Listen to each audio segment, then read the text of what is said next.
Hello students, welcome to पारामेम class. आज हम BSc physics third sem book optics का नेक्स्ट टॉपिक करने वाले हैं, जिसका नाम है स्टोक्स ट्रीटमेंट, या फिर इसको हम बोलते हैं फेज चेंज ऑन रिफ्लेक्शन। अब देखो, इसको हम फेज चेंज ऑन रिफ्लेक्शन क्यों बोलते हैं? जब हम लाइट फॉल कराते हैं और लाइट हमारी एक मीडियम से दूसरे मीडियम के अंदर जाती है, तो उस टाइम पे उसका फेज जो है वो चेंज होता है। फेज हम यूज़ करते हैं 180 या फिर इसको हम बोलेंगे पाई, और उसकी जो पाथ लेंथ होती है वो चेंज होती है λ/2। तो देखो, इसको हम किस तरीके से लिखेंगे? दिस लॉ, इसको हम स्टोक्स लॉ भी बोल देते हैं, ठीक है। तो पेपर में आपका स्टोक्स लॉ से भी आ सकता है और फेज ऑन रिफ्लेक्शन से भी आ सकता है, दोनों ही आपको अच्छे से याद रखने हैं नाम। When gets different from a denser medium, इस तरीके से इसे हम लिख लेंगे। देखो, फेज डिफरेंस के लिए फॉर्मूला यूज किया जाता है 2π/λ इंटू पाथ डिफरेंस।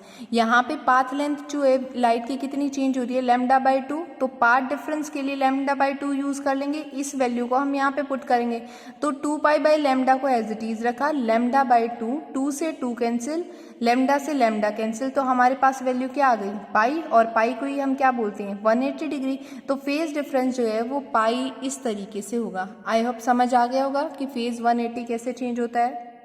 देखो, जी स्टॉक एक साइंटिस्ट थे, उन्होंने ये कॉन्सेप्ट जो है वो एक्सप्लेन किया था कि फेज चेंज होता है, और इस कॉन्सेप्ट को एक्सप्लेन करने के लिए उन्होंने प्रिंसिपल यूज़ किया था ऑप्टिकल रिवर्सिबिलिटी। जब ऑप्टिकल रिवर्सिबिलिटी होंगी लाइट की, जब हम उसको किसी भी सरफेस पे फॉल कर रहे हैं, तो वहाँ पे उसका जो फेज होता है वो पाई चेंज होता है। अब हम देखते हैं कैसे पाई चेंज होता है। इसके अंदर क्या होता है, जो रिफ्लेक्टेड और रिफ्रैक्टेड लाइट होती है वो अपने सेम पाथ के ऊपर रिट्रेस होती है।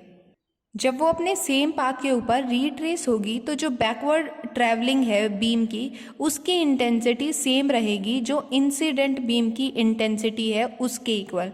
तो यहाँ पे कोई भी एब्जॉर्प्शन नहीं होगा लाइट एनर्जी के अंदर जब हम इस तरीके की प्रोपोगेशन करा रहे हैं। अब देखो, इसको हम समझते हैं किस तरीके से हम इसको करेंगे with the help of diagram and mathematical proof.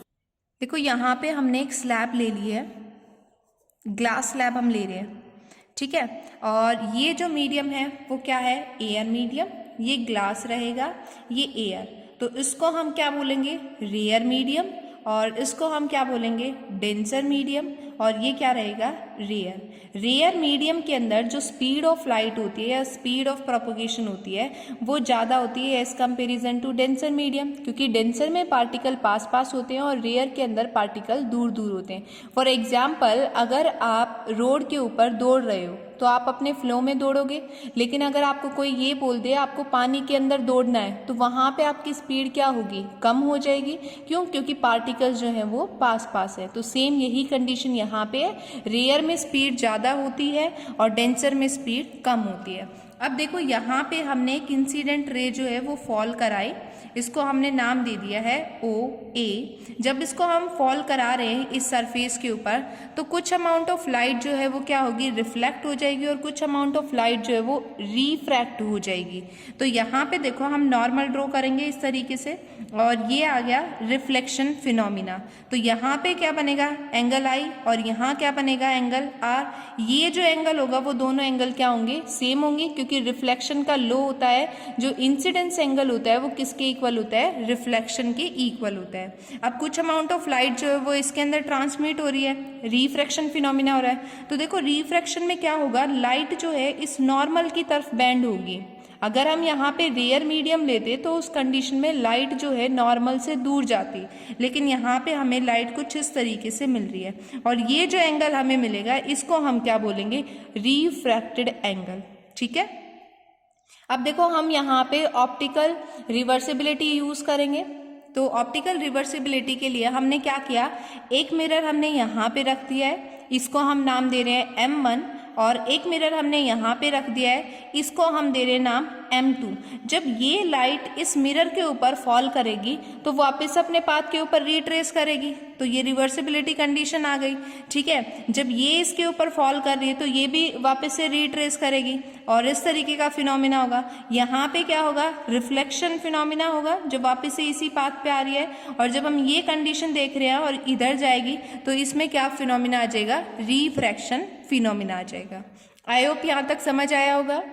अब देखो चेंज इन फेज के लिए समझते हैं। यहाँ पे हमने एक इंटरफेरेंस लिया है, इसको हम एक्स वाई से डिनोट कर रहे हैं। इंटरफेरेंस होता है जो दो सेपरेट करता है मीडियम्स को, ठीक है, उनको हम बोलते हैं इंटरफेरेंस। जैसे ये हमारा क्या हो गया है, एयर मीडियम, और ये हमारा किस में आ जाएगा, ग्लास मीडियम के अंदर आ जाएगा। ठीक है, तो इसका रिफ्रैक्टिव इंडेक्स हम यहाँ पे क्या यूज कर रहे हैं, μ1, और इसका रिफ्रैक्टिव इंडेक्स हम यहाँ पे क्या यूज कर रहे हैं, μ2। सेम यही कंडीशन होगी, इंसिडेंट रे जो है इसके ऊपर फॉल की, कुछ अमाउंट ऑफ लाइट जो है वो यहाँ पे क्या होगी, रिफ्लेक्ट हो जाएगी, और कुछ अमाउंट ऑफ लाइट जो है वो रिफ्रैक्ट हो जाएगी। अब ये जो लाइट यहाँ पे इंसिडेंट करा रहे हैं, इसका एम्पलीट्यूड हमने क्या कंसीडर कर लिया, क्या है, A। ठीक है, और ये कौन सी है, रिफ्लेक्टेड है, तो रिफ्लेक्टेड के लिए हम यहाँ पे क्या ले लेंगे, R1, और इस रे का जो एम्पलीट्यूड है उसको भी हम क्या लेके चल रहे हैं, A।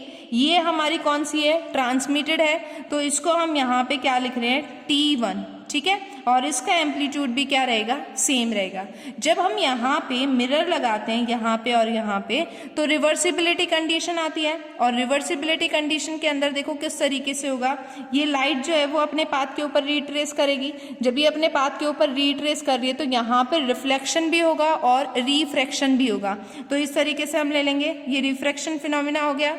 ठीक है, तो यहाँ पे हम क्या लेंगे, रिफ्रैक्शन के लिए R1, और ये वाला जो है वो हमारा क्या आ जाएगा, ट्रांसमिशन।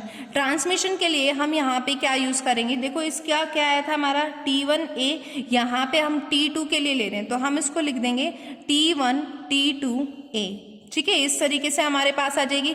कुछ अमाउंट ऑफ लाइट जो है वो रिफ्लेक्ट हो रही है, यहाँ से रिफ्रैक्ट हो रही है, तो इसके लिए हम यहाँ पे किस तरीके से लिखेंगे, R2 T1 और क्या आ जाएगा, A। जब ये ट्रांसमिट हो रही है तो इसके लिए हम क्या लिखेंगे, यहाँ पे R1 T1A। दोबारा से समझो इस डायग्राम को, यहाँ पे हमने एक रे पास कराई, इस रे का यहाँ पे जो एम्पलीट्यूड है वो हम A लेके चल रहे हैं। ठीक है, ये इंसिडेंट रे है, तो यहाँ पे हम कोफिशिएंट लेके चलेंगे। रिफ्लेक्शन के लिए कोफिशिएंट हमने लिया है R, और ट्रांसमिशन के लिए हम यहाँ पे ले रहे हैं T।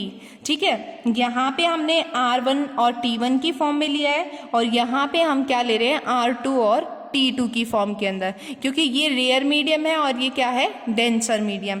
अब M1 और M2 यहाँ पे मिरर है, जब ये इसके ऊपर फॉल करेगी तो ये अपने पाथ के ऊपर रिट्रेस करेगी, और जब वो रिट्रेस कर रही है तो यहाँ से ये जो है वो रिफ्लेक्ट होगी और रिफ्रैक्ट भी होगी, तो इसके अंदर दोनों फिनोमिना होंगे। तो सेकंड के लिए हम ये यूज करेंगे, और फर्स्ट के लिए क्या आ जाएगा, ये कंडीशन आ जाएगी। जब ये ट्रांसमिट हो रही है तो यहाँ पे सेकेंड कंडीशन के लिए तो यहाँ पे क्या बन जाएगा, T1 T2A। आई होप आपको क्लियर हो गया होगा, लेकिन अगर अब भी समझ नहीं आया तो आप कमेंट बॉक्स में लिख सकते हैं। इस तरीके से इसको हम नोट डाउन कर लेंगे। यहाँ पे मैंने जर्नल फॉर्म में लिखा है R एंड T, डिनोटेशन हम ले रहे हैं। R1 और T1 जो है वो फर्स्ट मीडियम के लिए है, और R2 और T2 जो है वो सेकंड मीडियम के लिए है।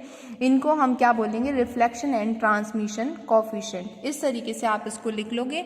अब हम यहाँ पे मैथमेटिकली देखते हैं किस तरीके से इसे हम प्रूव करेंगे। देखो हमें क्या देखना है, यहाँ पे टोटल एम्पलीट्यूड देखना है अलोंग AB डैश। जब हम AB डैश के अलोंग एम्पलीट्यूड देखेंगे तो वैल्यू हमारे पास क्या है, यहाँ पे R2 T1A और R1 T1A।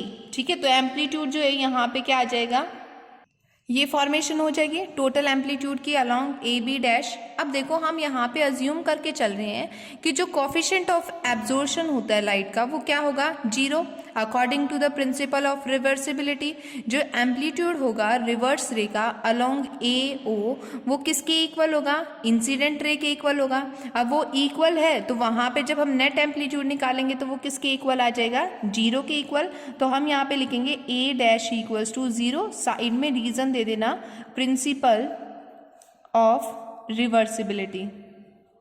ठीक है, जब हम इसको 0 पुट कर रहे हैं तो यहाँ पे हमारे पास क्या आ जाएगा, T1R1A प्लस R2 T1A, ये फॉर्मेशन फॉर्म हो जाएगी। अब देखो यहाँ से हमारे पास क्या कॉमन निकल रहा है, T1A और T1A कॉमन आ रहा है, तो इसको हमने बाहर निकाल लिया। अंदर क्या बच गया, R1 प्लस R2, ठीक है, इक्वल्स टू किसके चल रहे हैं, 0 के। ये आप मल्टीप्लाई में जब इसको इधर लेके आएंगे तो ये टर्म भी क्या बन जाएगी, 0। तो इसका मतलब R1 प्लस R2 जो है वो किसके इक्वल होंगे, 0 के इक्वल। और हम इसको क्या करेंगे, इस तरीके से लिख लेंगे, R2 equals to minus R1। तो ये कंडीशन जो है वो क्या रिप्रेजेंट कर रही है, यहाँ पे फेज चेंज हो रहा है, ठीक है। हैंस प्रूफ ये हमने फर्स्ट केस में देखा है, अब हम सेकंड केस के अंदर देखेंगे। अब कैसे प्रूफ हुआ, अगर यहाँ पे साइन सेम आ जाते तो उस कंडीशन में फेज चेंज नहीं होगा, लेकिन अगर साइन डिफरेंट आ रहे हैं तो उस कंडीशन में फेज चेंज हो जाएगा। इसमें देखो क्या होगा, जब एम्पलीट्यूड इंसिडेंट वेव का OA के अलोंग और नेट एम्पलीट्यूड ट्रैवल कर रहा है AO के अलोंग, तो वो किसके इक्वल होगा, यहाँ पे टर्म आ जाएगी T1 T2A plus R1 square A equals to 1। AO के अलोंग हमारे पास ये वैल्यू आ जाएगी। अब देखो यहाँ से हम क्या करेंगे, यहाँ पे A ही होगा, यहाँ से हम क्या करेंगे, T1 T2A, इस टर्म को इधर लाएंगे, A minus R1 square A, next T1 T2A equals to, यहाँ से A जो है वो क्या होगा, कॉमन निकल आएगा, अंदर क्या बचेगा, 1 माइनस R1 स्क्वायर। अब ये मल्टीप्लाई में अगर इधर लेके आ रहे हैं तो क्या होगा, डिवाइड में फॉर्म हो जाएगा, A से A कैंसिल हो जाएगा। तो यहाँ हमारे पास T1 T2 जो है वो किसके इक्वल आ गए, 1 माइनस R स्क्वायर के इक्वल। अब देखो इसी कंडीशन को जो T1 और T2 है, ट्रांसमिशन अगर हम यहाँ पे लेके चलते हैं कि ये, इसको हमने फर्स्ट इक्वेशन मान लिया कि यहाँ पे जो वैल्यू है T स्क्वायर वो किसकी इक्वल आएगी, T1 और T2 डैश के इक्वल आएगी। इसको हमने सेकंड इक्वेशन कंसीडर कर लिया। तो यहाँ पे देखो फर्स्ट और सेकंड इक्वेशन को कंपेयर करेंगे। अब देखो फर्स्ट में 1 minus R square T1 T2 dash के इक्वल है, तो उसको हम यहाँ पे ऐसे लिख सकते हैं, T square equals to 1 minus R square. ये हमारी थर्ड इक्वेशन बन गई। फर्स्ट एंड थर्ड को करो अब कंपेयर। जब हम फर्स्ट एंड थर्ड को कंपेयर कर रहे हैं तो यहाँ पे क्या होगा, 1 माइनस R स्क्वायर से R square cancel, T square किसके इक्वल आ जाएगा, T1 T2 के इक्वल आ जाएगा, ठीक है। तो हम यहाँ पे क्या करेंगे, जो हमारा रिफ्लेक्शन वाला T है वो क्या होगा, कैंसिल हो जाएगा एक इससे, ट्रांसमिशन वाला रहेगा सिर्फ। तो यहाँ से हमारे पास क्या आ गया, T equals to T dash, ये कंडीशन हो गई। अब देखो यहाँ पे कोई नेगेटिव साइन नहीं आया, नेगेटिव साइन नहीं आया तो इसका मतलब फेज चेंज नहीं होगा। ये आपका टॉपिक कंप्लीट हो गया है। अगर कोई भी डाउट है तो आप कमेंट बॉक्स में लिखो। Thank you for watching my video.